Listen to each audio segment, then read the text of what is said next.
This is for them. This is for the magic. This is for every little dreamer in the room. Dozens of little awestruck faces crowded the large studio as I took position to practice my Sugar Plum Fairy solo. Everyone in the company in the school had come together for the first full-length rehearsal of the Nutcracker season. I'd been in every one of those shoes. Mouse, soldier, angel, every flower, every food, and every country. Now I was the Sugar Plum Fairy at long last, the one role that eluded me all those years. Had it been worth the wait, images of the first Sugar Plum Fairy rehearsal I'd ever seen flashed before my eyes. A beloved mental movie my heart flocked to every year around this time. Could a young dancer ever forget the magic of watching the Sugar Plum rehearse her solo for the very first time? I hadn't. I peered toward the girls from beneath the bright studio lights, and they wouldn't. The studio erupted in excitement and cheers. Everything spun like a roundup ride,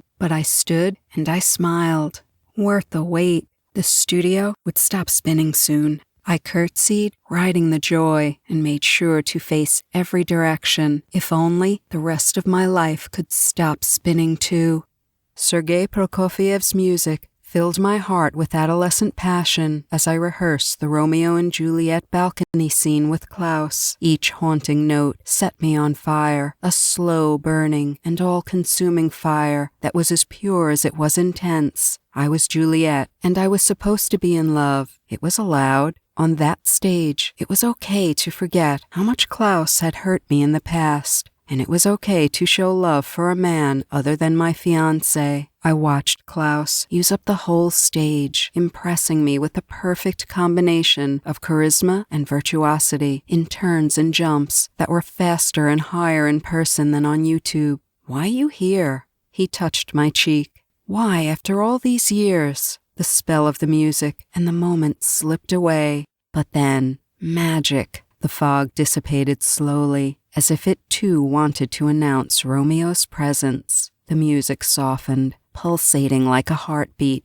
and then I saw him, my Romeo. What a vision. Breathe. Klaus kept his sand blonde hair a little longer now, wavy and just below the collar of Romeo's puffy cream blouse. His baby face frozen at the sight of Lady Juliet. Who did he see? Just Lady Juliet? Or could it be he still had feelings for me? His royal blue eyes filled with expectation. It didn't matter. We were on stage. We were Romeo and Juliet. I could love him again. It was allowed. I ran down to him. The melody became fully established, luminous, exalted, beautiful. We locked eyes. We locked hands. We locked hearts. And then we danced.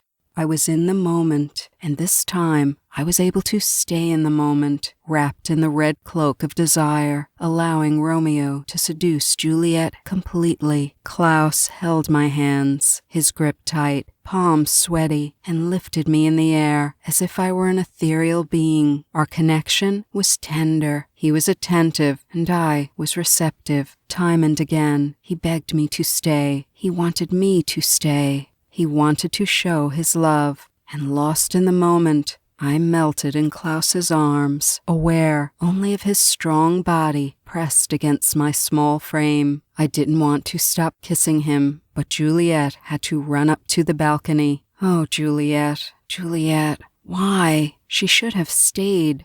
I rushed back to the balcony, wishing I could remember the words of Shakespeare. What does Juliet say after the kiss? You would think I would know, but the words didn't matter. She should have stayed. In the middle of all my heart's turmoil, it would have been easy to overlook the marvelous quality of what was happening to me on that stage, but I didn't want to overlook anything. This is my moment, my season to dance, the best thing that's ever happened to me in my career. Once at the top, I sat on the edge of the balcony, swinging my legs like a little girl, hoping not to freeze in Juliet's silky cream gown. As I indulged in "I can't believe I'm Juliet" thoughts, the structure wobbled and squeaked again. My heart raced, and I felt dizzy. Who could be coming up?